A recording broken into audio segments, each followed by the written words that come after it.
지방선거를 앞두고 각 후보들의 움직임이 분주한 가운데 더불어민주당 서울시장 후보로 거론되고 있는 정원호 성동구청장.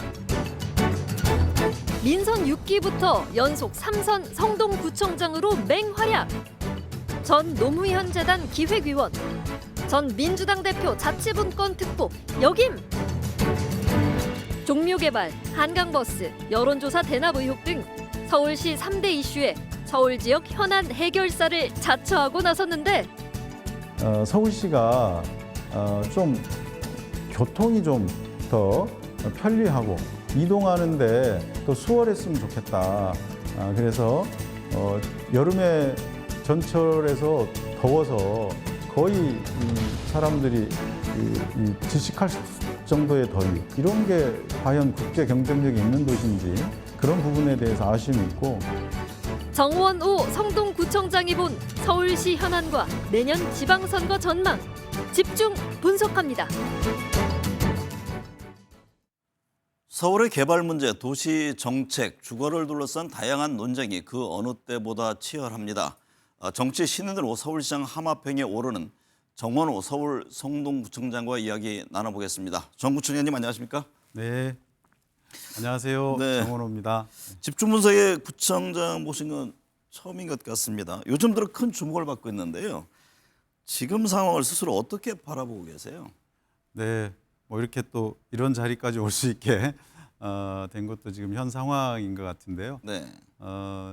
요즘 이재명 대통령님의 행정을 경험하고 계시는 서울 시민들께서 이제 이미지나 네. 명성 이런 것보다는 성과를 내고 일 잘하는 행정을 잘 아는 그런 행정가 출신의 서울시장을 바라는 그런 열망이 좀 크게 있는 거 아닌가. 네. 이렇게 판단하고 있습니다. 그렇죠. 이재명 대통령도 행정 성과를 토대로 이제 대통령까지 가신 분인데 본인의 주가 상승을 좀 체감하십니까?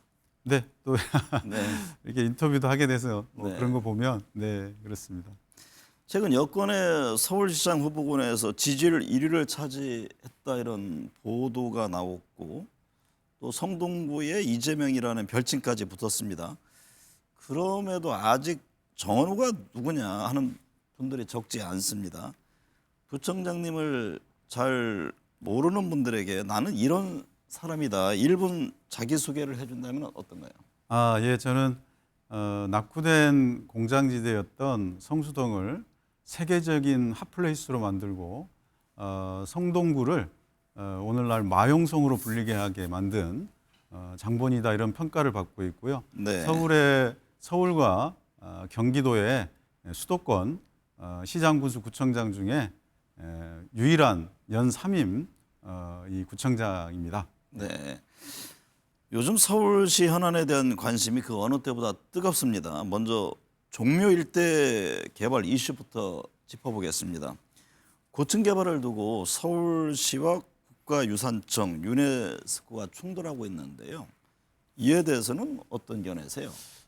이거는 참 간단하고 조용하게 이 개발을 진행할 수 있었는데 네.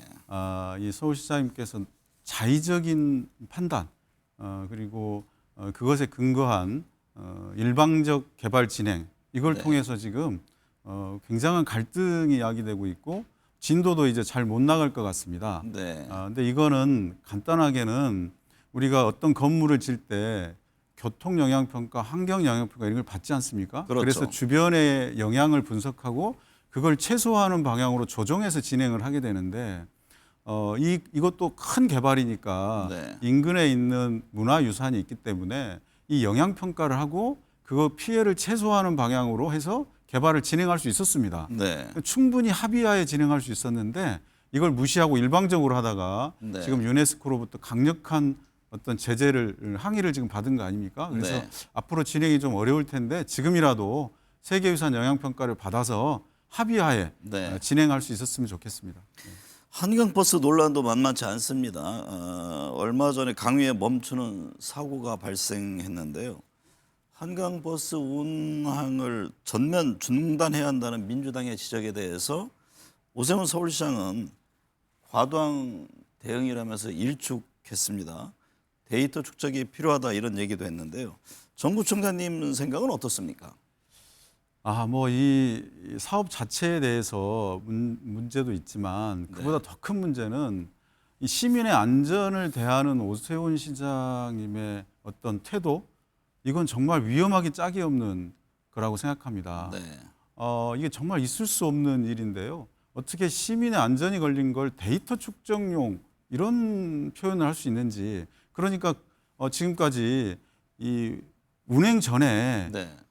사전에 충분히 준비했다고 했으면서도 이렇게 안전 문제가 터졌지 않습니까? 저는 바로 중단을 했는데 앞으로 충분하게 검토를 하고 안전에 이상이 없을 때 해야 된다. 네. 이렇게 생각하고요. 그것도 교통력으로는 적당하지 않으니 네. 그리고 많은 돈이 투자됐기 때문에 그걸 또 손실을 볼 수는 없으니까 관광용으로 전환을 해서 네. 안전이 담보된 상태에서 관광용으로 전환해서 피해를 최소화해야 된다. 이렇게 생각하고 있습니다. 교통용으로는 이미 기능 상실했다 이렇게 보면 뭐 그건 이미 평가가 끝난 얘기 같습니다. 네. 서울시의 가장 고질적인 문제 중 하나가 주거입니다. 지난 20일 시정질문에서 오세훈 시장은 서울의 주택 공급 절벽의 원인으로 박원순 전 시장의 대규모 정비구역 지정 해제를 지목했습니다. 이에 대해서 부총장님의 견해를 좀 듣고 싶습니다. 이것 참 이제 시장님께서 그 남 탓을 가끔 하시면서 갈등을 만드시는데 네. 시장님이 오세훈 시장님이 주택 공급 양이 줄어들었기 때문에 지금의 아파트 대란이 있는 거 아니냐라는 지적에 대해서 이게 사실을 좀 겸허하게 인정하고 공급을 늘리겠다, 또 속도를 빠르게 하겠다라고 하시면 되는 일인데 이게 원인이 전 시장 탓이다라고 얘기를 하시는 거는 상당히 좀 책임자로서 좀 바람직스럽지 않은 태도이고요. 네. 더 나가면 이게 이 주택 공급을 줄인 원인, 이 원인을 한번 팩트 체크해 볼 필요가 있는데요. 네.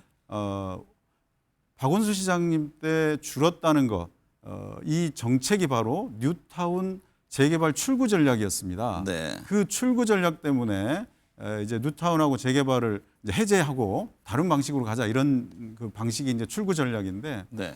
이걸 수립 계획하고 집행하신 분이 오세훈 시장님이십니다. 네. 2011년에 오세훈 시장님께서 앞으로 아파트 공급 위주의 재개발 재건축은 지양해야겠다. 네. 그렇게 하면서 이제 실제로 재개발과 뉴타운 지역을 해제하기 시작합니다. 네. 그래서 무상급식으로 사퇴하기 전까지 약 37군데 75만 평방미터 큰 규모의 네. 이런 재개발 구역을 해제시키고 퇴임하십니다. 그리고 그 다음 시장은 그 계획이 계속 진행이 된 거고요. 네. 그러니까 정확하게 이런 부분들에 대해서 이제 반성도 필요하신데 전임 시장 탓만 하시면 이건 옳지 못한 그런 그 태도가 아닌가 싶습니다.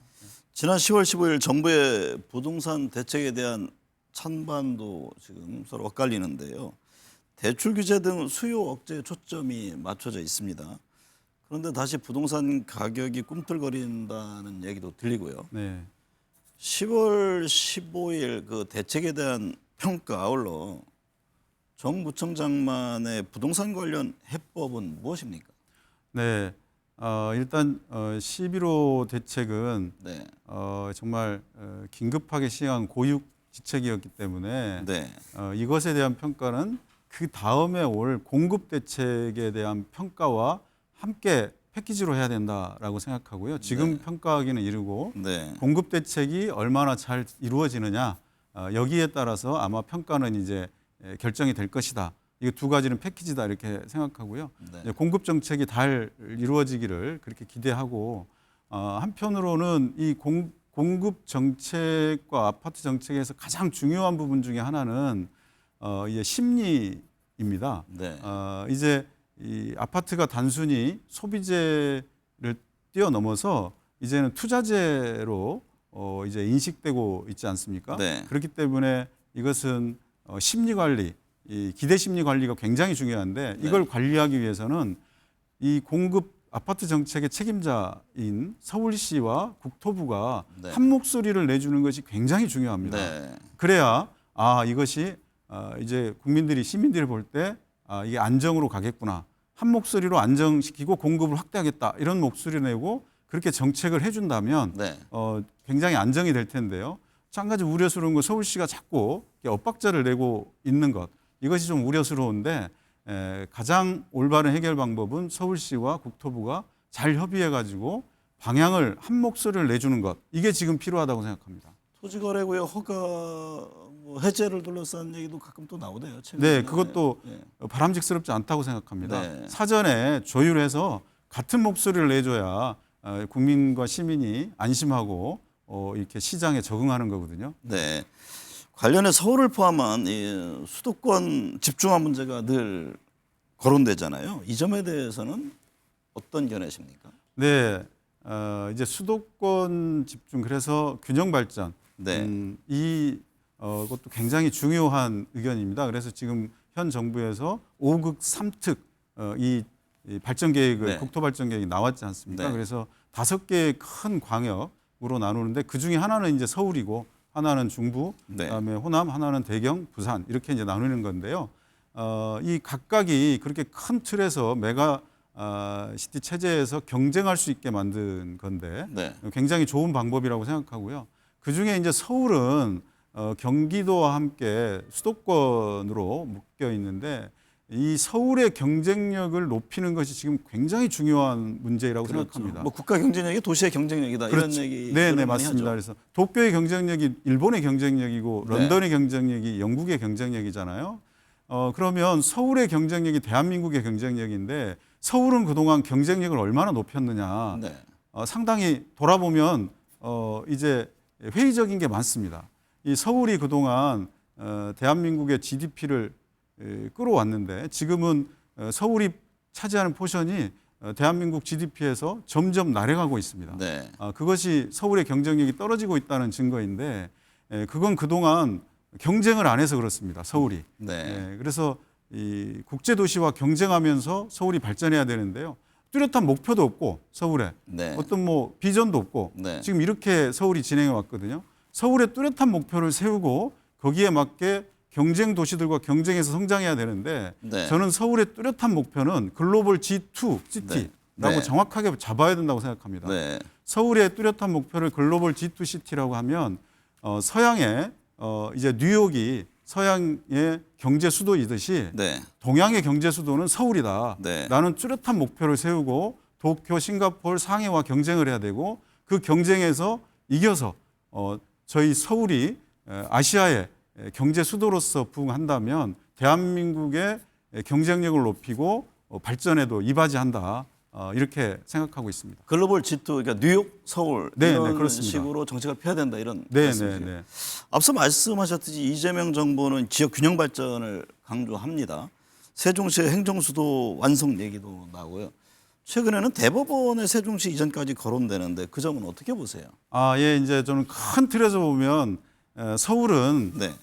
아시아의 경제 수도 이거에 집중해야 되니까. 경제 금융. 네, 수도. 그래서 IT하고 AI, 네. 그다음에 바이오, 의료, 그리고 문화, 컬처, 그리고 이제 금융, 하고 핀테크, 네. 그리고 R&D 이것이 집중되는 도시 클러스터가 형성돼서 아시아의 경제 수도로서의 역할을 목표로 잡는다면 그 밖의 문제들은 지역 균형을 위해서 네.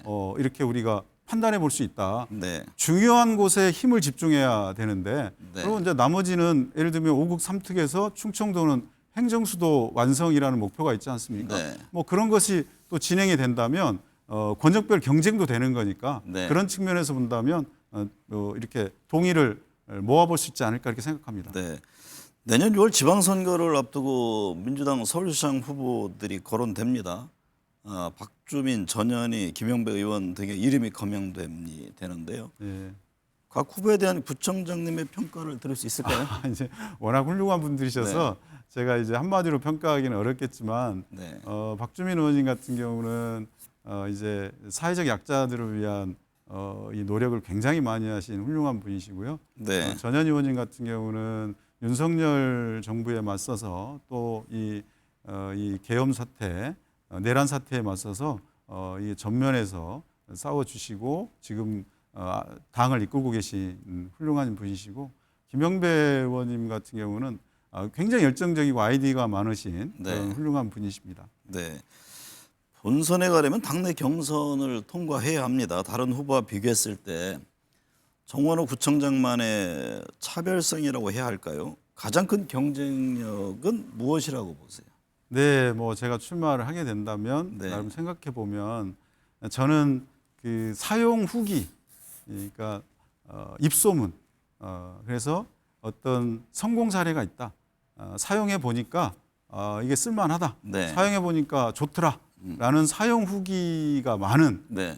그런 후보입니다. 그러니까 네. 후보가 된다면 그래서 일 잘하는 어떤 그 행정적으로 이제 성공적인 사례를 만들어낸 그런 게 이제 좀 강점이 되지 않을까. 예. 행정 성과에 대한 평가를 네, 받고 네, 그렇죠. 있다 이런 네. 말씀이군요. 네. 현재 서울시에서 가장 시급하게 해결해야 할 현안은 무엇이라고 보고 또 어떤 해법을 갖고 계세요?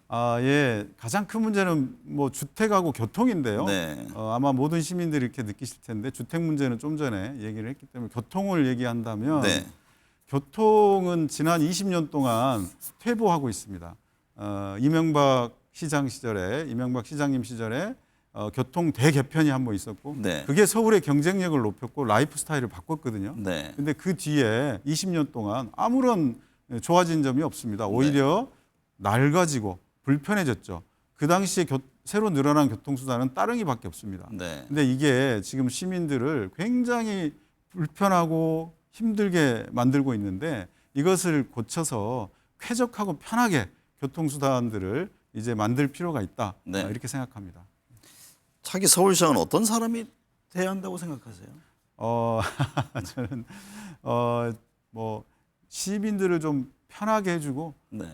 또 일을 잘해서 시민들이 원하는 일들을 이렇게 좀 착착착 해주면서 시민이 편하게 하고 그 힘으로 네. 대한민국의 경쟁력을 이끌어가는 서울시를 만드는 그런 분이 돼야 되지 않을까 싶습니다. 앞서 교통 문제 말씀하셨는데 우리 정 구청장님은 나름대로 보관을 갖고 계신 것 같아요. 네. 네. 국민의힘은 어떨 것 같습니까? 오세훈 시장이 아니냐 뭐 여러 견해들이 나오던데 현재 오세훈 시장에 대한 평가와 함께 들어볼 수 있을까요? 네, 국민의힘 내용을 제가 잘 모르니까 네. 근데 이제 오세훈 시장님에 대한 또 한마디로 하기는 또 제가 외람되지만 이제 시장님 오랜 시간 정말 열심히 이제 시를 위해서 하셨고 감사한 일도 있었고 그런데 보면 조금 시민들을 피곤하게 만드는 것 같다. 네. 왜냐하면 그냥 편하게 해서 이렇게 일을 처리할 수 있는 일이 많은데 예를 네. 들면 한강버스도 그렇게 피곤하게 지금 시민들이 고민하게 만들고 종묘도 이 종묘 앞 세운 개발도 간단하게 해결할 수 있는 일을 온 시민들이 근심하게 만드시고요. 그거 보면 예전에 무상급식 문제도 그냥 하시면 될 일을 온 시민들이 그냥 불편하게 만들어서 갈라서 싸우게 만들고 이렇게 하신 건데 이게 지금 계속되고 있는데 이런 거는 조금 더 좀 심사숙고하셔야 되지 않을까 그렇게 생각하고 있습니다. 소리 소문 없이 성과를 내고 발전시키는 나를 보라 뭐 이렇게 얘기하는 것으로도 들립니다. 내년 서울시장에 출마하시는 거죠? 지금 정원호를 서울시장으로 사용해 보고 싶다, 써보고 싶다 이런 의견들이 많으셔서 네. 지금 깊게 고민하고 있습니다. 네. 네. 12월 중에 이렇게 판단하려고 생각하고 있습니다. 12월에 그러니까 오늘 해를 넘기지는 않네요. 네, 네, 그렇습니다. 네. 서울시는 내년 지방선거의 최대 격전지로 꼽힙니다. 내년 지방선거가 서울의 미래를 진지하게 논의하고 해법을 찾아가는 명실공히 세계적인 도시로 발돋움할 수 있는 기회가 되어야 하겠습니다. 오늘 함께해 주셔서 감사합니다. 네, 감사합니다.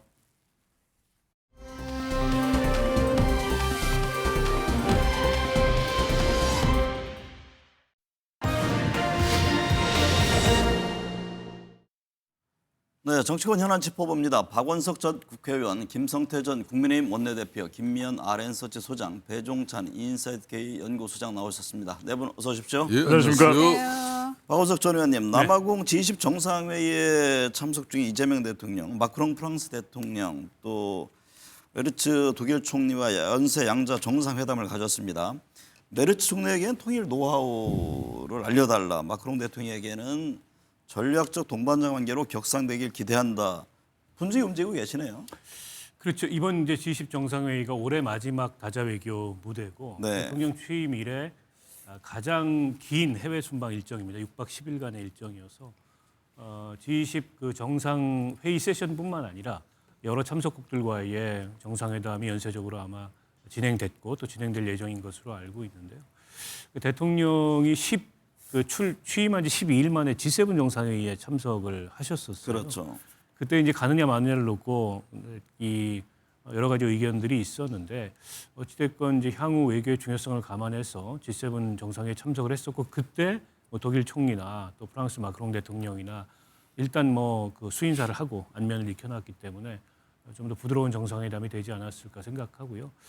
여러 가지 뭐 독일이나 그 프랑스나 우리로서는 중요한 어쨌든 그 외교 대상이고 네. 또 산업적 협력을 해야 될 그런 국가들이기 때문에 여러 중요 현안들에 대한 그 상호간에 협의가 있었을 걸로 예상을 하고요. 네. 어쨌든 G20 정상회의라는 거는 국제적으로 가장 권위 있고 또 규모가 큰 다자 간의 경제 협력 회담이거든요. 이제 여러 뭐 성과가 이 회담을 통해서 있으리라 이렇게 기대를 하고 있습니다. 네, 김성태 전 대표님, 이재명 대통령이 순방 중인 중동, 북아프리카 지역이 K 방산의 효자가 될 수 있다 이런 분석이 나옵니다. 5년 새 수출이 3배 늘었다고 하네요. 그렇죠. 그러니까 실질적으로 한국 같은 경우는 중동 지역의 수출이 2019년도 같은 경우도 이제 3억 달러 정도였는데 네, 작년 기준으로는 한 7억 5천 달러, 그러니까 3배 정도가 늘어났죠. 저도 뭐 80년대 초에 중동 건설 현장에 경험한 그 일한 경험이 있습니다만 네, 지금 중동 지역이 역대 그 불안정 고조 같은 경우는 이 중동 국가들의 국방비가 증액될 수밖에 없는 그런 상황입니다. 그렇기 네. 때문에 그런 상황에서 이제 대한민국 정부 같은 경우는 이런 수출 다변화 그런 전략이라든지 또 정부 차원에서 애교 금융 그런 지원 그리고 가성비에서도 K 방산이 대단한 경쟁력을 가지거든요. 그러니까 네. 지금 세계 최대 무기 수입국은 전쟁을 벌이고 있는 우크라이나입니다. 그거 빼고는 카타르가 이제 세계 무기 수입국의 3위입니다. 그다음에 사우디아라비아가 4위고 이집트가 8위, 쿠웨이트가 10위. 다 이 국가들이 거의 다 중동 국가예요. 네. 그렇기 때문에 이번에 중동 북아프리카에 이렇게 이제 대통령께서도 참석하고 있지만 아마 우리 이재명 대통령에게 많은 정상들이 K 방산에 대한 그런 사실상 정상 간의 회담에서 꼭 빠지지 않고 나오는 게 바로 이 부분입니다. 네, 그러니까 이제 남북 간의 분단 체제가 되려 국방 안보를 갖다가 우리가 강한 그런 여러 가지 측면에서 이게 이제 큰 산업으로서 대한민국의 경쟁력이 돼버린 겁니다. 네. 배종찬 수사님, 네. 이재명 대통령의 부인 김혜경 여사는 현지 한인 여성들과 간담회를 가졌는데 여기서 이 대통령의 업무 스타일을 공개했습니다. 1년 전 얼음 아스팔트 위에 키스했다니 쉬엄쉬엄하는 대통령을 뽑은 것이 아니다라면서 기내에서도 잠을 아끼고 서류를 꼼꼼히 챙긴다 이런 일화를 전했네요. 그렇습니다. 이재명 대통령의 뒷이야기가 많이 궁금할 텐데 그 이야기를 전달해 줄 수 있는 것은 단 한 사람밖에 없습니다. 김혜경 여사입니다. 그래서 에피소드를 전달하는 것인데 일하는 대통령 바로 그 면모를 이제 전달하는 겁니다. 기내에서도 잠을 아끼고 서류를 꼼꼼히 챙긴다. 그러니까 대통령이 1년 전 지난해 12월이었죠. 얼음 아스팔트 그 차가운 아스팔트 위에 키세스단이 시험시험하는 대통령을 뽑은 것이 아니다. 키세스단이 뭐냐면 바로 추웠기 때문에 음박 다묘를 둘러쓰고 바로 탄핵해라 탄핵해라 이것을 이제 외쳤던 지지층들이거든요. 네. 근데 그게 그 모습이 음박 담요를 뒤집어 쓰고 있는 모습이 마치 그 키세스 바로 초콜릿 브랜드 이름입니다. 네. 마치 그것처럼 보였다. 그들이 원하는 것은 일하는 대통령.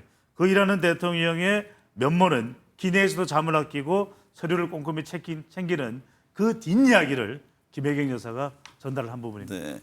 김미연 수장님, 김혜경 여사가 K푸드 전도사 역할을 어디 가서나 하고 있습니다.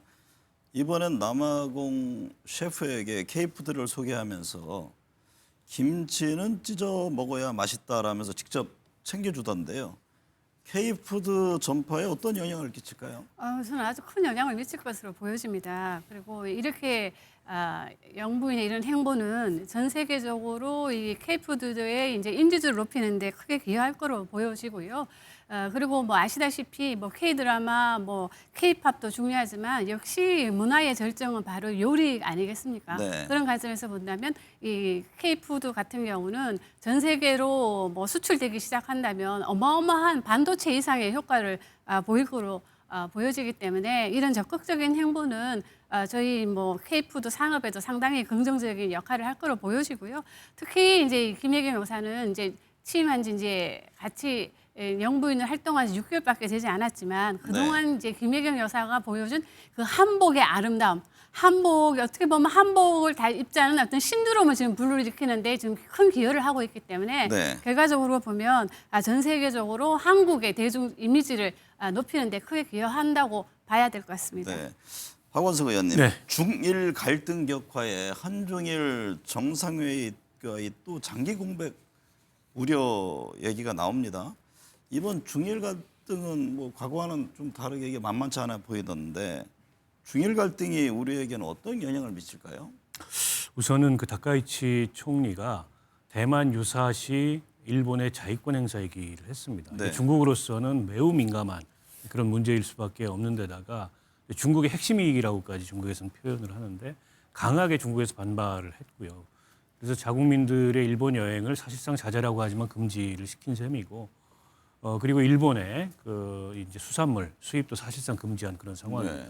네. 중일 간의 갈등이 격화되다 보니까 올해 이제 그 열려야 되는 한중일 정상회의를 뭐 일정조차 지금 못 잡고 있고 그리고 정상회의가 아니라 다른 어쨌든 고위급 관료회담마저 중국 쪽의 거부로 지금 무산되고 있는 상황이거든요. 네. 이게 이제 한중일 정상회의라는 게 그동안에 여러 가지 부침이 많았습니다. 어떤 경우에는 중일 간의 관계가 안 좋고 어떤 경우에는 또 한일 간의 관계가 안 좋고 네. 어떤 경우에는 한중 간의 관계가 안 좋고 그러다가 4년 동안 이게 필요하다가 작년 5월 달에 우여곡절 끝에 열렸고 올해 열릴 걸 기대했는데 지금 이 다카이치 총리 발언 사태로 인해서 연내에는 힘들어질 것 같고요. 네. 내년 초도 지금 불투명한 상황입니다. 다음 이제 그 주최자가 일본 정부인데 일본 정부가 뭐 조심스럽게 타진을 했습니다만 중국이 완강한 거부의 의사를 밝히고 있고 다카이치 총리의 발언 철회가 없으면 네. 이런 뭐 양국 간의 외교 관계 정상화가 어렵다 이런 상황이기 때문에 우리도 그로부터 유탄을 맞고 있는 상황이고요. 어쨌든 우리는 이재명 그 정부 출범 이후에 한일 간의 관계 또 한중 간의 관계를 회복하고 안정적으로 가져가면서 동시에 한중일 간의 공동의 현안을 좀 모색하는 그런 외교를 주도적으로 이끌어가려고 했는데 이 중일 간의 관계 악화로 인해서 이게 상당 기간 표류하게 되지 않을까 그런 네. 전망이 됩니다. 김성태 대표님, 한미 정상 간 합의 내용이 담긴 팩트시트 등에 대해서 북한이 첫 반응을 내놨습니다. 우리 핵 추진 잠수함 건조가 핵 도미노 현상을 초래할 거라고 비난했고 북한의 비핵화라는 표현에도 발끈했습니다. 예. 관련해서 한미 간 풀어가야 할 후속 과제는 어떤 게 있을까요? 그러니까 이제 북한 측에서 이게 한미 정상 합의 내용을 담긴 그 팩트 시트 이게 발표되고 난 이후에 사실상 그 트럼프 대통령 비난에는 북한에서 상당히 말을 애꼈어요. 네. 그런데 이번에 그 입장에서는 미국을 갖다 비난하는 내용이 한국 정부를 비난하는 내용보다 훨씬 더 많았어요. 29번이었고 한국 정부는 한 20번 정도 했는데 그만큼 이제 트럼프 대통령도 일부 공격도 하면서 앞으로 한국을 갖다 인도 태평양 지역에 돌격대를 만들고 있다. 그런 측면에서 자신들은 핵 무장 잠수함을 통해서 더욱더 강경하게 나서겠다는 그런 입장이거든요. 저는 이제 한미 간의 이런 그동안 이제 트럼프 대통령 입장에서는 경주 AP를 앞두고는 심지어 북한을 핵 보유국의 지위를 인정하고 그리고 NPT뿐만 아니라 유엔 안보리 제재도 일정 부분 풀어서 김정은하고 이렇게 이제 대화를 만들어내서 내년도 이제 그 노벨 평화상 자기가 틀림없이 따난 당상으로 만들려고 했는데 네. 그게 그 그림이 잘 안 나왔죠. 그래서 이제 트럼프 대통령의 참모 미국 입장에서도 이제 북한의 안보 문제에 대해서는 한반도 비핵화를 더 강조한 부분인데 저는 이제 북한은 북한이고 북한은 여전히 통미봉남입니다. 네. 그러니까 이제 북한은 여전히 한국을 지키고 미국 트럼프 대통령하고 직접적인 거래 또 인정 이런 걸 뭐 희망하겠지만은 또 한국 정부는 한국 정부대로 미국하고 아주 긴밀한 이런 한미 동맹 관계 속에서 우리가 이제 특히 원자력 이런 핵 추진 잠수함을 우리가 이렇게 보유하게 되면은 K 방산이 바로 그런 힘 아니겠습니까? 네. 그런 만큼 우리는 계속 실속과 실익 그리고 우리 주체적으로도 국가 국방 안보를 갖다 더 강화하는 그런 노력을 게으리야 하지 않으면은 저 북한의 소리는 뭐 개짖는 소리 정도 이렇게 되지 않겠나 보고 있습니다. 네. 배 수장님, 이재명 대통령이 순방 중인 가운데 민주당은 정청래 대표가 당원 주권 시대를 열겠다면서 제안한 1인 1표제를 두고 논란입니다. 이현주 최고위원 비판에 이어서 친명계인 더민주 전국혁신회의에서도 우려를 표명했는데요. 이 상황을 어떻게 봐야 합니까? 그렇습니다. 명청 충돌입니다. 시점상으로 대통령 부재 시에 이렇게 해외 순방, 그럼 이 순방 효과가 이게 축소되는 거 아니냐 이런 이제 우려가 나오는 것인데 형식을 보면은 권리당원에 대한 여론조사입니다. 여론조사인데 사실상은 권리당원 이 투표 성격을 띠다가 이게 좀 반발에 부딪히면서 형식상 여론조사가 된 건데 전체 164만 명 중에서 한 16% 정도만 참여했다. 이게 이제 좀 형식상 문제가 되고 있습니다. 내용은 이제 권리당원의 대의원의 권한은 대폭 축소되고 상대적으로 이제 권리당원의 권한이 강화되는 건데 그러다 보니까 내용상으로 이거 필요한 과정일 수도 있는데 꼭 이때 해야 되느냐 그리고 내용을 들여다보니까 친청 체제 강화 아니냐 이러면서 더민주혁신회의 또 한준호 이현주 최고위원이 반발하고 있거든요. 네. 그러다 보니까 왜 지금 이러느냐 이러면서 갈등으로 인식되고 있는 상황입니다. 김미연 수장님, 패스트트랙 선고 공방도 이어지고 있습니다. 국민의힘은 항소하지 말라고 민주당은 즉각 항소하라고 각각 요구하고 나섰는데요. 오는 27일까지 패스트트랙 사건을 항소할지 말지 결정해야 하는 검찰 고민이 깊어지겠습니다. 쉽지 않은 결정을 내려야 될 것 같은데요. 뭐 항소를 하든 안 하든 간에 정치적 후폭풍은 대단할 거로 보여지고 네. 근데 여기 문제가 지금 구형보다 지금 낮은 형량이 나왔기 때문에 지금 문제가 되고 있는데요. 그런데 이 재판부의 판결문을 좀 살펴보면은 현역 야당 의원 6명에게 전원 벌금형은 내리긴 했지만 의원직을 유지하는 그런 판결을 내렸는데요. 그런 판결을 내린 이유를 설명하기를 여러 선거를 통해서 이미 정치적 판단을 받았다고 재판부는 이야기를 하고 있는데 네. 이런 것도 좀 이런 것도 좀 고려해야 되지 않겠냐 생각이 드는 게 저는 개인적으로는 물론 대장동 항소 포기도 개인적으로 볼 때는 이거는 지금 이미 대선과 총선을 통해서 이미 국민적 판단이 끝난 사건이기 때문에 저는 이것이 이렇게 논란이 돼도 국민들이 받아들일 때는 이게 하나의 대사건이라기보다는 어떤 이제 노이즈로 지금 받아들이고 있는 그런 형국이기 때문에 네. 저는 이 사건도 마찬가지로 이 개인적인 생각입니다. 저는 개인적으로는 항소하지 않는 게 맞지 않나 저는 그렇게 생각합니다. 네. 박원석 전 의원님, 예. 헌법 존중 정부혁신 TF 이른바 내란 가담자들의 책임을 묻기 위한 움직임이 본격화합니다. 조사 대상에 오른 부처들에는 긴장감이 고조되고 있다고 하는데요. 총리실에서는 제보자의 익명성을 철저히 보장하겠다 이런 입장입니다. 시간을 이게 길게 끌고 할 사항은 아니지 않느냐 이런 지적도 많이 나오고 있고요. 그래서 그런지 제보센터는 다음 달 12일까지 한시적으로 운영한다고 하네요. 그렇습니다. 21일 날 지금 TF 출범식을 가졌고요. 네. 제보센터를 49개 정부 부처에 전부 설치하는데 이제 운영 시한은 다음 달 12일. 그러니까 이제 출범서부터 시작하면은 한 3주 정도 그렇게 운영을 하는 거고요.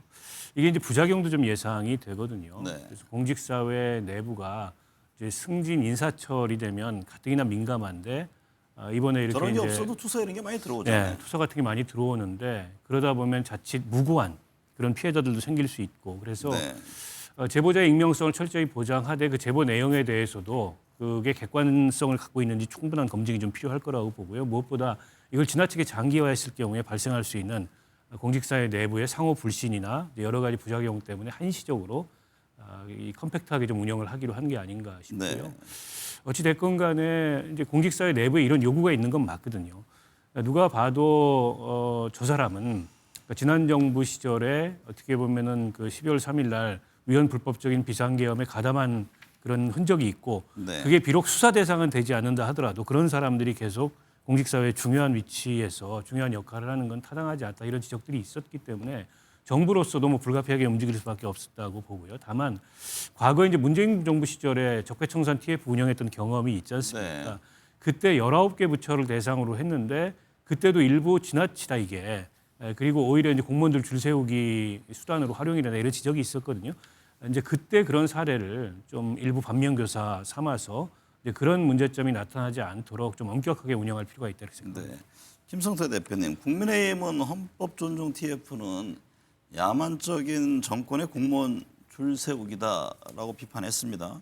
그리고 TF에 맞서서 공무원들의 억울함을 방지하는 면책 입법을 추진한다고 하네요. 네. 그러니까 이 공무원 지금 현재 헌법 존중하는 그 TF를 갖다가 공직 사회를 갖다가 이렇게 탄압하는 하나의 수단으로 이렇게 만들어 버리면 안 되죠. 차라리 2017년 들어선 이제 문재인 정권처럼 노골적으로 적폐청산이라는 미명으로 이렇게 공직자를 뭐 나름 그리고 정리정돈을 한다 그러면은 거기가 대놓고 하는 거니까 그만큼 비난 비판도 많이 받았죠. 이번 같은 경우는 이름은 그럴싸해요. 이 헌법 존중 공무원 TF. 공무원들이 헌법 존중 안 하면 누가 헌법 존중합니까? 이 너무나 기본적인 상식인데 이 총리실에 김민석 총리가 중심이 돼가지고 국무총리 TF만 보더라도 이게 이제 자문위원을 갖다가 4명으로 꾸렸는데 이게 전부 다 외부 다 자문위원이지만 이게 다 흔히 말하는 모두 친여 인사예요. 네. 그리고 정치 편향적인 그런 인물입니다. 그런 사람으로서 이렇게 TF가 꾸려지면은 과연 그 사람들이 보는 어떤 공무원들의 그 판단 기준을 어떻게 했습니까? 저는 네. 그런 측면에서 국방부 하나만 보더라도 이 헌법 존중 TF를 꾸리는데 국방부 내에 그 참여하는 위원들이 50명이 넘어요. 네. 이게 전 부처하면 이게 얼마나 됩니까? 그러니까 북한 같은 경우는 지금 현재 5가구를 묶어서 상호 감시하는 그런 일상을 통제하는 그런 5담당제라는 게 있지 않습니까? 네. 그러면 지금 대한민국 공직 사회를 갖다가 이렇게 이제 모든 기관에서 내란 투서를 갖다가 받겠다고 이제 공표를 했지만은 이 공익 제보 형식이 아니라 정권이 정한 그런 프레임 속에서 공무원들이 서로를 감시하고 고발하도록 만드는 그런 정치적 밀고 이런 체제의 제도한테 과연 이렇게 해서 공직자가 얼마나 소신과 자신의 소명을 가지고 대민 업무라든지 또 앞으로 국가를 위해서 일을 할 수 있겠습니까? 네. 저는 연말 이 인사 앞두고 이게 이제 내란 투사가 아니라 전부 승진이라든지 인사 전보에 그냥 상대 경쟁력 깎아내리고 또 해모하고 비난하는 그런 투서로 이걸 12월 20일까지 받겠다는데 이것만 하더라도 공직 사회가 엄청난 혼란인 거예요. 네. 배 수장님, 헌법 존중 TF 둘러싼 방금 제 진단했듯이 정치권 갈등이 이어지고 있는데요. 민심은 어떻게 판단할까요? 그렇습니다. 상당히 좀 민감하게 반응할 수 있는데 중도층과 무당층의 시각이 중요할 것 같습니다. 네. 정치적 성향에 따라서 시각은 이미 어느 정도 결정이 돼 있을 수밖에 없기 때문에요.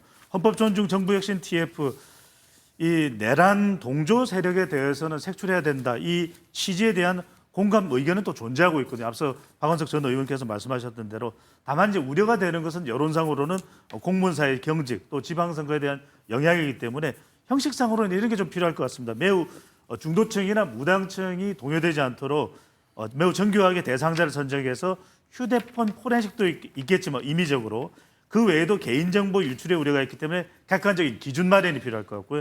내용상으로는 결정적인 비상계엄 동조와 관여 내용만 충분히 검증하되 이의 제기 시에는 판단 또 구제 절차가 또 필요할 것으로 보입니다. 김미연 수장님, 국민의힘은 어제 부산과 울산을 시작으로 전국 11곳을 돌면서 현 정부 공세를 위한 본격적인 여론전에 돌입합니다. 12월 3일 비상계엄 1년을 앞두고 이게 사과하고 자숙하는 분위기가 아니라 오히려 장외투쟁에 나서는데 그 배경은 뭘까요? 아마도 정당 지지율이 지금 정체되지 행보 상태를 보이고 이 대장동 항소 포기라는 큰 이슈가 터짐에도 불구하고 지지율이 상승하지 않기 때문에 뭔가 돌파구를 마련하려고 하는 것이 아닌가 싶습니다. 네. 한마디로 말하자면 지지층을 좀 결집하려고 지금 나선 것 같은데요. 지금 오늘 한국갤럽에서 금요일날 발표한 조사 결과를 보더라도 내년 지방선거에 여당 후보를 찍겠냐, 야당 후보를 찍겠냐는 조사에서 직전 조사 대비 오히려 그 격차가 많이 벌어졌거든요. 네. 그런 거를 감안해 볼 때 이 국민의힘 지지층에서는 국민의힘 지도부에서는 지금 이 대장동 항소 포기라는 거를 이 매개체를 삼아서 뭔가 큰 이 좀 발돋움을 해보려고 하는 그런 노력의 일환이 아닌가 싶습니다. 박원석 의원님, 예. 12.3 비상계엄 1주년이 다가오면서 민주당의 내란 정당 공세에 맞서기 위한 이게 여론전 선수치기 아니냐 이런 또 분석도 나오던데 장동혁 대표가 취임 100일을 맞이하는 다음 달 3일은 공교롭게 또 계엄 1주년 딱 맞물리네요. 네. 그래서 이제 12월 3일 날 장동혁 대표가 아마 기자회견을 하든 네. 이제 메시지를 내든 그 취임 100일을 맞아서 그간의 소회를 밝히고 앞으로의 내년 지방선거 계획을 포함한 그런 이제 전망을 얘기를 할 텐데 그때 무슨 메시지를 내는지가 굉장히 중요할 것 같아요. 네. 당내에서는 어쨌든 계엄에 대한 대국민 사과 그리고 윤 전 대통령과의 아주 철저한 절연 이런 것들이 필요하다라는 주문이 나오는 반면에 오히려 또다시 이제 계엄 사과를 하거나 윤 전 대통령과의 단절을 스스로 언급하면 민주당에서 지금 제기하고 있는 내란 정당 프레임에도 갇힌다. 네. 그런 메시지는 오히려 피하자 이런 의견도 있는 것 같아요. 근데 이제 국민 여론을 좀 잘 살펴야 될 것 같습니다. 최근에 여당 입장에서 여러 가지 이슈들이 악재가 될 만한 이슈들이 있었습니다. 부동산 정책부터 시작해서 최근에 뭐 항소 포기 이슈 등등까지.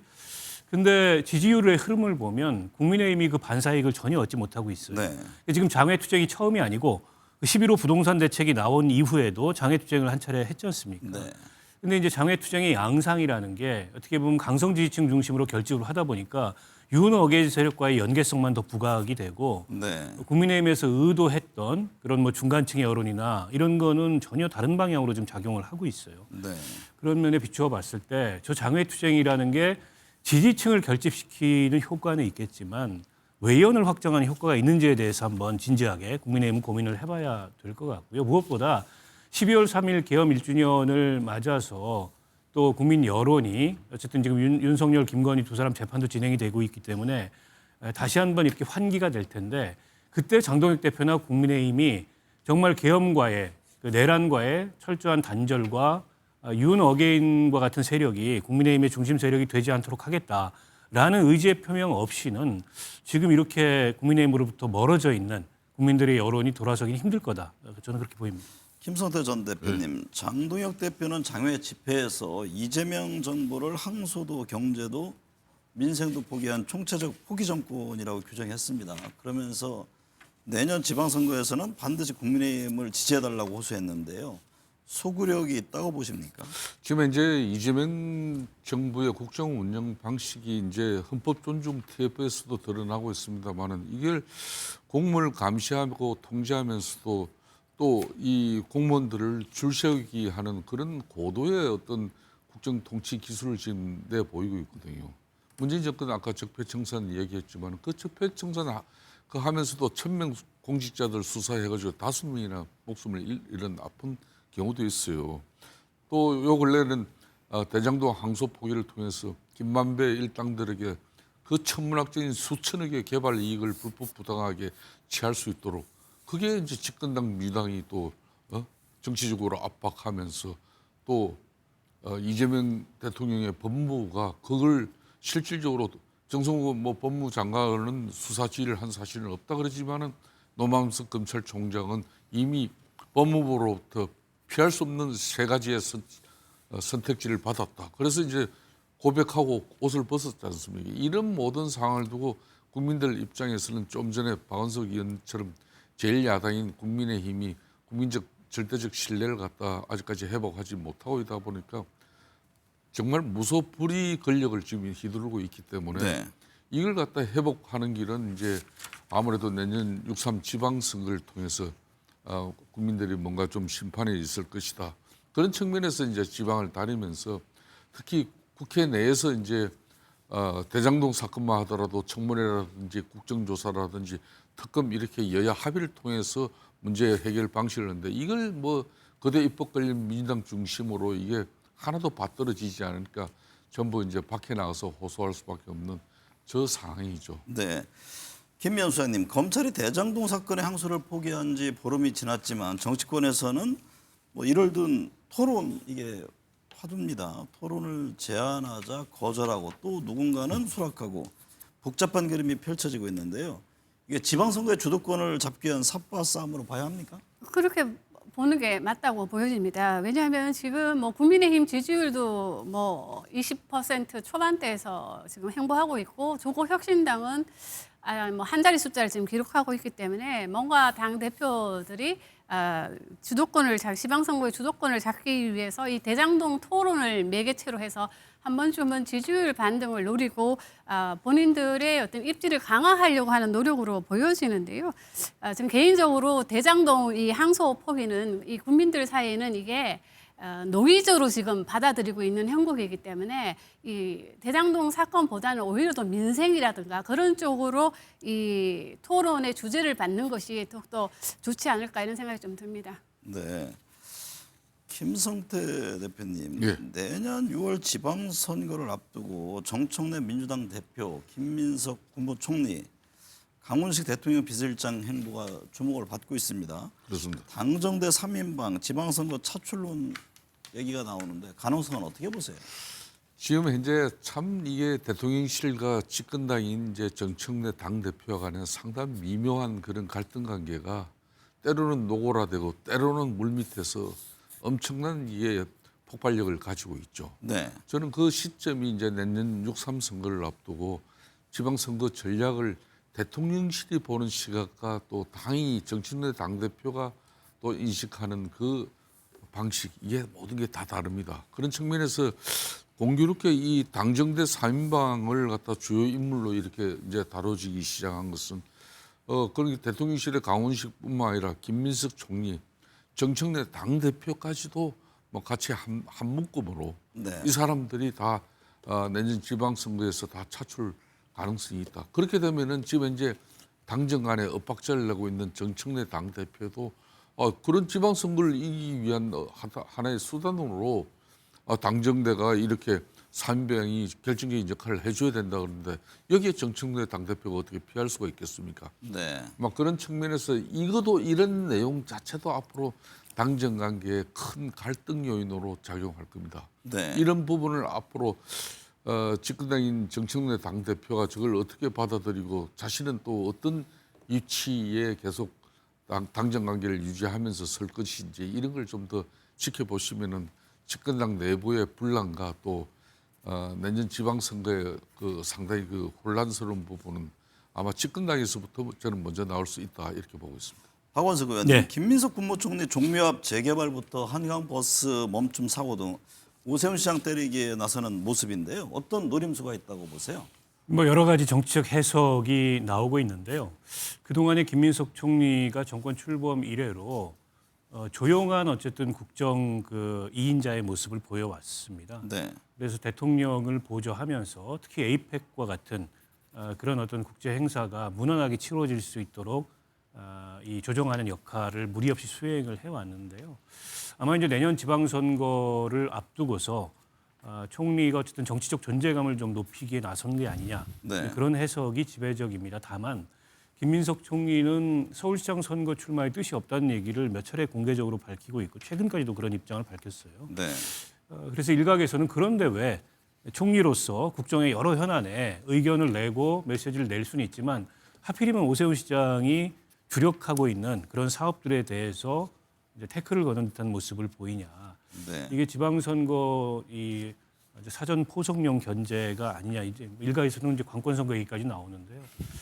아직까지 지방선거 출마로 의사를 굳혔다기보다는 어쨌든 뭐 이후에 정치적 전망을 놓고 지금 당대표 출마설도 있고 여러 가지 카드가 있지 않습니까? 네. 그런 걸 이제 종합적으로 고려를 하는데 지금까지의 조용한 행보하고는 다르게 어쨌든 정치적 존재감을 높이고 여권 전체에 어떻게 보면은 대응이나 혹은 지방선거 구상을 구도를 이끌고 가겠다 그런 어떤 의도를 드러낸 게 아닌가 싶습니다. 네.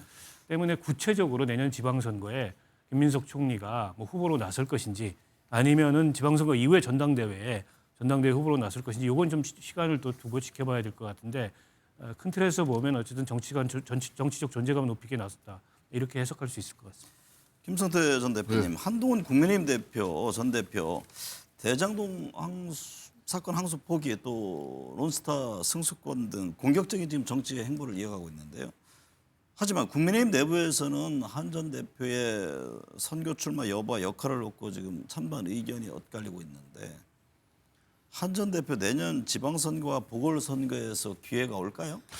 저는 국민의힘 내부 사정은 이제 사실상 12상 이제 비상계엄 1년이 이제 되면은 네. 이 시점을 통해 가지고 당 내적으로 내년 지방선거를 앞두고 특히 제1야당으로서 국민들에게 어떤 이 시기에 당의 이미지를 가져야 될 것인지 깊은 고민을 하지 않을 수밖에 없습니다.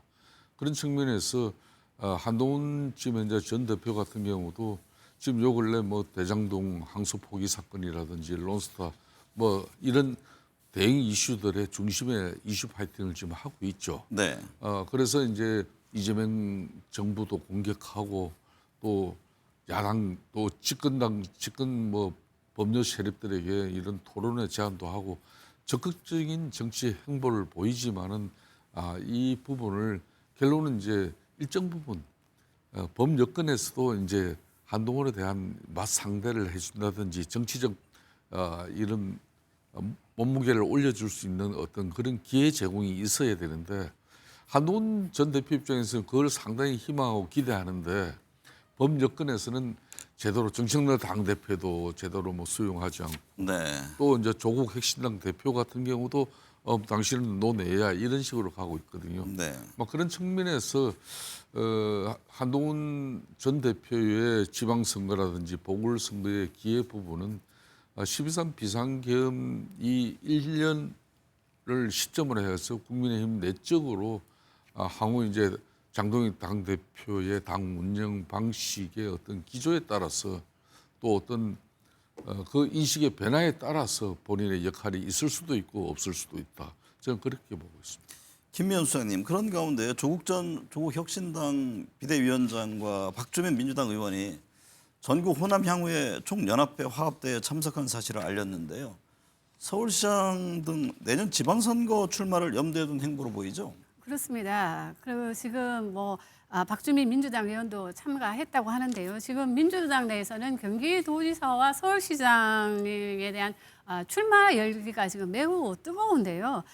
그럼에도 불구하고 저는 이 내년 서울시장의 시장 선거는 아직까지 기간이 많이 8개월이면 아직 기간이 많이 남아 있고요. 그리고 어떤 변수가 생겨날지도 모르기 때문에 지금 조국 전 대표 비대위원장이라든가 아니면 민주당 후보가 만일에 각각 출마한다면은 매우 어려운 싸움이 될 것으로 지금 보여지고 있습니다. 네. 그렇기 때문에 지금 이런 각자 행보를 한다고 하더라도 결국은 단일화되지 않을까 이런 생각을 좀 해봅니다. 배 주장님, 방금 전에 조국 혁신당 전당대회에서 조국 전 비대위원장이 당대표로 선출이 됐습니다. 예. 조국 혁신당의 쇄신이냐 회기냐 이런 좀 논란이 있었잖아요. 어떤 진단이세요? 지금은 조국 혁신당도 그렇고 조국 대표도 위기 국면으로 봐야 됩니다. 왜냐하면 네. 확장성이 차단돼 있거든요. 뭐 호남 영업을 간다고 해서 호남 경쟁력이 지난해만큼 또는 올해만큼 조국 혁신당이 또 향후에 더 확장될 수 있느냐 우려가 나오고 있는 상황입니다. 그런 이유가 바로 조국 혁신당이 지나칠 정도로 조국 한 인물에 대해서 무게가 좀 지워져 있다. 바로 이제 정체성 문제가 발생할 수밖에 없는 것이거든요. 그러다 보니까 확장성도 좀 제한돼 있다. 호남도 좀 약화된 거 아니냐라는 지적도 하나 나오는 것이고 그렇기 때문에 뭐 조국 전 비대위원장이 조국 대표가 되는 것도 필요하고 중요하겠지만 더 중요한 것은 성비 문제를 해결할 수 있느냐 또 정책 정당으로 거듭나서 조국 혁신당의 정체성, 조국 혁신당의 전문성은 뭐냐, 어떤 경쟁력이 있느냐, 지역에서는 어느 지역의 기반이 확고하냐 이런 부분에 좀 더 조국 대표가 이 여지를 충분히 확보할 필요가 있을 것으로 보입니다. 박원석 전 예. 의원님 내란 재판 좀 살펴볼 네. 텐데요. 이거 뭐 윤석열 전 대통령, 홍장원 전 국가정보원 1차장이 뭐 공박하는 내용도 이게 부하한테 책임을 전가하냐 이런 내용도 왔는데 내란 재판을 바라보는 국민들이 답답하고 때로는 분노합니다. 내년 1월 윤 전 대통령이 다시 풀려나오는 것 아니냐 이런 얘기까지 나오던데 지금 어떤 점이 문제라고 보세요?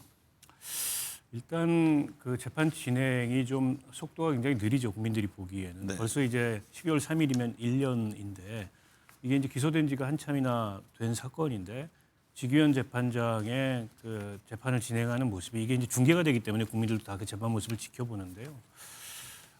뭐랄까 좀 너무 느슨하다 이런 느낌을 받습니다. 네. 이게 내란이라는 굉장히 엄중한 이 헌정사의 위기였고 또 역사적으로도 굉장히 그 중요한 그런 사건을 재판함에 있어서 재판장이 왜 이렇게 우왕좌왕하고 오락가락하고 또 피고인 측 변호인들이 사실은 좀 국민들이 지켜보기에는 억지스러운 그런 주장을 하거나 그런 변론을 하는데도 왜 저걸 제재하지 않고 냅두는가. 상대적으로 지금 한덕수 총리 그 내란 주요 임무 종사 재판을 하고 있는 이진관 재판장의 재판 모습하고 많이 비교돼서 네. 그런 인상을 국민들이 받거든요. 근데 지금 윤 전 대통령의 구속 만기가 내년 1월 18일입니다. 그 전에 재판이 끝나지 않으면 물론 이제 다른 사건으로 인해서 기소가 되고 있기 때문에 또 영장이 발부될 가능성이 있긴 합니다만 어쨌든 석방될 수도 있는 그런 가능성이 있는 거예요. 지규현 재판장은 지난번에 좀 납득하기 힘든 그런 이제 이 시간 계산을 통해서 구속 네. 취소 결정을 내렸던 적이 있지 않습니까? 그로 인한 사법 불신이 굉장히 커져 있는데 지금 저 재판을 진행하는 모습을 보면 과연 이게 내란이라는 국가적으로 엄중한 사건의 재판이 맞는지 네. 이제 이런 느낌이 들 정도로 너무 느슨한 재판이 진행되고 있어서 그 점에 대한 염려가 크고요. 앞서 이제 홍장원 그 국정원 차장 얘기를 하셨는데 지금 윤석열 전 대통령이 일종의 이제 증인들에 대해서 본인이 직접 신문을 하면서 자기 재판을 사실상 주도하고 있습니다. 그런데 본인의 행위를 부인하고 그 책임을 전가하려는 식으로 계속 이제 재판 진행을 하니까 급기야는 홍장원 차장의 입에서 피고인이라는 호칭까지 나왔습니다. 네. 그러면서 부하에게 책임을 전가하려는 것이냐. 네, 이런 지적까지 있었고요. 지금 여인영 그 사령관 재판이 내일인 것으로 알고 네. 있습니다. 지난 홍장원 그 차장과의 문답에서 마치 그 정치인들 체포 관련된 명단 작성의 책임을 전부 여인영 사령관한테 전가하는 듯한 그런 뉘앙스를 가지고 신문을 했는데 네. 그에 대해서 여인영 사령관이 어떤 반응을 할지 그게 굉장히 좀 주목이 됩니다. 김성태 전 대표님, 재판장 허가 없이 법정에 나온 김용현 전 국방장관 변호인에게 감치 명령이 내려졌었죠. 이를 두고 김 전 장관 변호인들이 개인 방송에서 재판장에 대한 욕설을 쏟아냈고 법원은 심각한 모욕이라면서 법정 조치를 예고했는데요. 법원이 이게 좀 더 단호하게 좀 해야 할 필요가 있는 것 아닌가요? 저는 그런 측면에서 이 감치라는 것이 이제 법정 내 질서를 어지럽히는 그런 사람들을 갖다 구치소에 이제 일시적으로 유치해 가지고 구속하는 걸 말하는 거거든요. 근데 실제 또 집행은 이루어지지 않았잖아요. 그게 이제 가처분 또 신청이 네. 받아들여져 가지고 그런 건데 그러다 보니까 이 변호인이 그냥 거의 자기를 갖다 영웅화시켰어요. 그런 뭐 또 강성 저 유튜버의 그런 이제 자신을 이미지화했는데 문제는 이런 부분들이 지금 이제 윤석열 전 대통령께서도 재판 과정이 모든 부하들에게 때로는 책임을 전가하고 이게 자신이 책임으로서 이걸 갖다가 재판을 끝내고 그 정치적 자기가 법적 책임을 지는 그 모습하고 부하들에게 책임 전가하면서 또 국민들에게 볼상사놓은 그런 법정의 모습 이런 거 나올 때마다 국민의힘은 지지가 떨어지거든요. 네. 그러니까 김용현 전 국방부 장관이라든지 이런 변호인들의 이런 법정에서의 상식적이지 못한 이 볼상사놓은 모습은 이 사람들이 피해를 입는 게 아니라 사실상 국민의힘이 피해를 입어요. 네. 저는 그런 측면에서 앞으로 이제 이 재판부에서도 뭐 사부적인 뭐 이렇게 법원의 심각한 모욕 부분에 대해서 이제 법정 조치를 이제 예고만 할 게 아니라 네. 이 부분에 대해서 법정 질서를 유지하는 그런 측면에서의 뭐 단호한 입장을 가진다 하더라도 국민들 입장에서는 그 법정에 대해서 그걸 비판하고 과도한 행위다 이렇게 보지는 않을 거예요. 네. 배 수장님, 지지율 흐름 살펴보겠습니다. 갤럽 조사를 보면 이재명 대통령 지지율이 60%대를 회복했습니다. 검찰 항소 포기 등 악재가 있었음에도 별 영향을 주지 못하는 건지 어떤 사안이 지지율을 끌어올리는데 가장 큰 영향을 미쳤습니까? 임기 초반이거든요. 네. 여전히 지지율에 대한 관리가 되고 있다. 지지율 견인 지수가 강하게 작동하고 있다 이렇게 볼 수 있는데 세 가지 차원으로 분석해 보면 첫 번째는 가장 강하게 지금 대통령의 국정 운영에 영향을 주고 있는 것은 E 경제, 또 S 외교, 안보, C 또 소통, 커뮤니케이션 중에서 바로 외교입니다. 외교가 또 강력하게 작동하고 있기 때문에 이 대장동 항소 포기는 제한적으로 영향을 주고 있는 상황이고요. 또 하나는 외교 외의 결집 현상. 조사 결과를 보면 40대, 50대, 60대 초반까지 대통령의 지지층 화이트 칼라까지 결집하는 현상을 볼 수 있습니다. 임기 초반이니까. 또 하나가 비교 현상, 기저 현상입니다. 지난 정부와 계속 비교되면서 지금 재판 영상이 계속 나오고 있죠. 그러면 지난 정부와 비교되면서 이재명 대통령의 평가가 호의적으로 나오는 결과로 해석되고 분석됩니다. 김미연 수장님, 방금 이제 배 수장님 말씀대로 이 대통령 긍정평가 이후로 여전히 외교가 높게 나타나고 있습니다. 지금 남아공 G20 참석하고 있는데 지지율 상승의 추가 동력으로 이어질까요?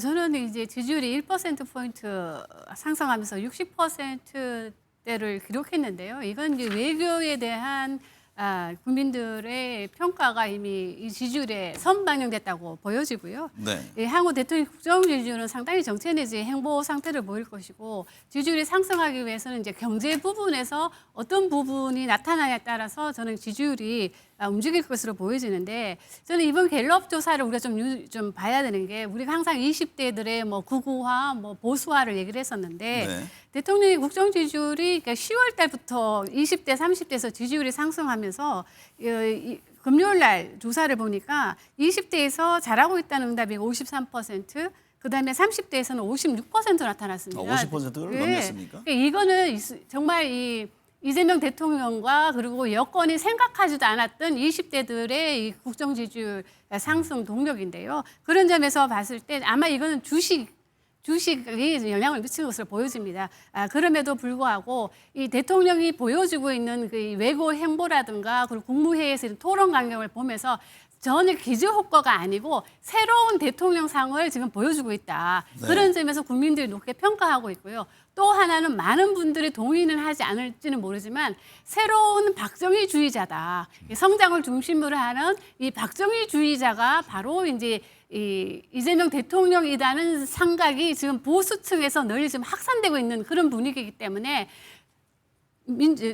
더불어민주당 지지율도 상승하고 있고요. 반면에 국민의힘 지지율이 상승하지 못하고 있는 배경에는 바로 이런 미래에 대한 어떤 비전 제시를 못하고 이 국민의힘이 항상 주장했던 경제는 성장 그리고 안보는 우리가 더 잘해라는 그 이니시어티브를 이재명 대통령이 핵잠 개발을 한다고 하면서 이 안보도 진보가 유능하다가 끌고 가고 그리고 주식이 상승하면서 이 경제도 더 민주당이 더 잘한다는 것을 보여줌으로써 이 박정희주의 새로운 뉴 박정희주의자로 지금 보수들이 판단하고 있는 게 아닌가 싶습니다. 그렇기 때문에 이 외교는 이미 다 모든 지지율에 선반영됐고요. 이제는 이제 경제, 민생 이 부분이라고 지금 판단됩니다. 지난주 분석했던 서울 지역 지지율 흐름은 어떻게 좀 나옵니까?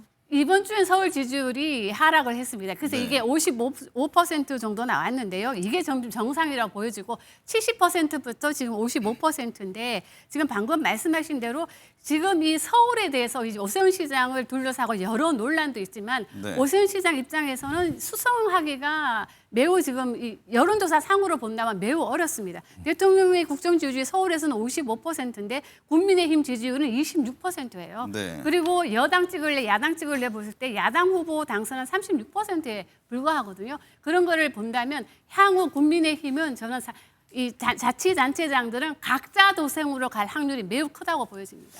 김성태 대표님, 이제 방금 말씀하셨는데 내년 지방선거를 앞두고 각 당 뭐 지지율에 촉각을 곤두세울 수밖에 없는데 민주당과 국민의힘 지지율 격차가 오히려 더 커지는 조사가 나와요. 당명 변화 등 이게 목소리가 들리던데 국민의힘 지도부 어떤 선택을 할까요? 좀 전에 김미연 또 여론조사 전문가로서 네. 또 이제 소장님의 그런 냉철한 분석과 판단이 또 있었습니다. 국민의힘 입장에서는 이제 야당은 사실상 국민적 신뢰를 회복하지 않으면 더군다나 이 여대 야소 정국에서는 힘을 발휘할 수가 없는 거죠. 네. 저는 그런 측면에서 이제 윤석열 전 대통령하고 관계 정리 부분이라든지 그리고 이제 앞으로 제1야당으로서 사회계획 정당으로서 사회적 약자 소외 취약계층 그런 사회계획 정당으로서 이렇게 변모해 나가는 그런 사항이 절대적으로 필요하다. 저는 그런 측면에서 이재명 대통령의 인기 영합과 또 어떤 진영 중심적 국정 운영 그런 방식 그리고 거대 입법 권력의 민당 중심의 입법 폭주 이런 뭐 또 대장동 항소 복이라든지 또 뭐 입법권 가지고 또 재판 중지법을 만들다든지 이런 엄청난 그 민당이 볼상사는 짓을 할 때는 대통령의 국정 운영 지지율이 확 떨어집니다. 상대적으로 국민의힘 지지율도 조금 올라가고요. 그렇지만은 그런 게 이제 쑥 들어가고 나면은 이재명 대통령의 국정 운영이 더 국민들에게 또 보이는 상황이 지금 돼 있는 거거든요. 그렇다면은 지금 이제 국민의힘은 내년 지방선거에서 수권 정당으로서의 그 기반을 잃어버리면은 작년 총선 잃어버렸죠. 행정부의 수반 대통령 권력 뭐 지난 대선을 통해서 잃어버렸죠. 내년 지방정부 선거마저도 실패한다면은 다음에 2030년 수권 정당으로서 대선 기반이 모두 다 사라집니다. 그러니까 네. 이 절명의 위기 상황을 극복하기 위해서는 첫째도 두째도 국민들의 마음을 얻는데 우리 당이 새롭게 한골 탈퇴해야 되는 그런 방향으로 갈 것이고 아마 그런 부분 때문에 지지난주부터 지금 4선 이상의 중진 3선 네. 저 이번 주에 이제 재선 의원 이렇게 쭉 간담회를 마치고 나면은 뭔가 12.3 비상계엄 1년 이전에 당에 변화된 어떤 입장과 소리를 지금 내려고 아마 준비하고 있는 것 같아요. 박원석 전 의원님, 네. 갤럽 조사를 보면 내년 지방선거 중도층 민심도 여당 승리 기대가 44%, 야당 승리 기대가 30% 격차가 점점 벌어지는 그런 모습인데 어떤 전망을 하고 계세요? 지금 국민의힘으로서는 상당히 고민을 많이 해야 될 대목이라고 봅니다. 최근에 몇 가지 그 여당의 악재가 되는 이슈가 있었음에도 불구하고 정당 지지율의 반사이익을 누리지 못하고 있는 데다가 장동혁 대표의 윤석열 전 대통령 면회라든지 또 황교안 그 전 법무부 장관 구속영장 청구됐을 때 뭐 우리가 황교안이다라는 얘기라든지 그런 게 중도층으로서는 도저히 좀 수용하기 어려운 이제 그런 메시지들이고 그런 주장들이거든요.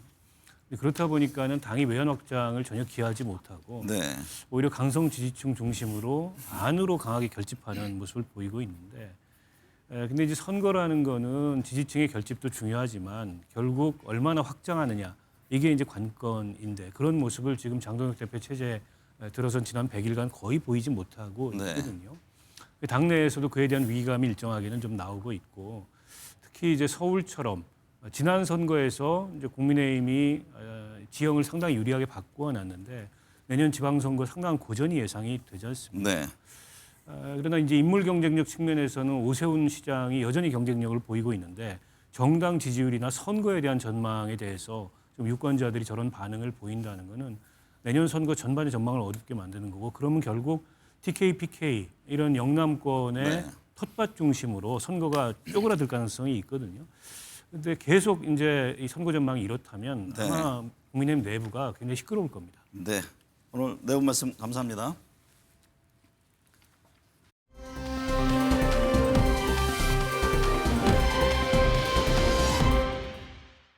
이게 재판이냐 개콘이지 내란 재판을 바라보는 시민들이 올린 글 중 하나입니다. 엄중한 자리에 장난치듯 웃는 판사의 모습에 최근에는 김용현 전 국방장관의 변호인들의 기행에 국민들이 분노하고 있습니다. 김 전 장관 변호인들은 재판부의 퇴정 명령에 불응하며 법정 소란을 벌인 데 이어 조롱과 욕설 등 사법 질서를 노골적으로 훼손하고 있습니다. 법원이 15일 감치를 선고하자 구치소에서 인적사항 진술을 거부해 빠져나갔습니다. 중대 범죄 피의자 변호인들의 반복적 소란과 감치 무산은 법정의 권위를 심각하게 훼손하고 사법 신뢰까지 무너뜨립니다. 상황이 이런데도 지변 재판부는 몰상식한 변호인들의 행태를 제압하지 못하고 끌려다니는 모습입니다. 과연 누가 사법부의 권위를 망가뜨리고 방치하고 있는 걸까요? 시청해주신 여러분 감사합니다.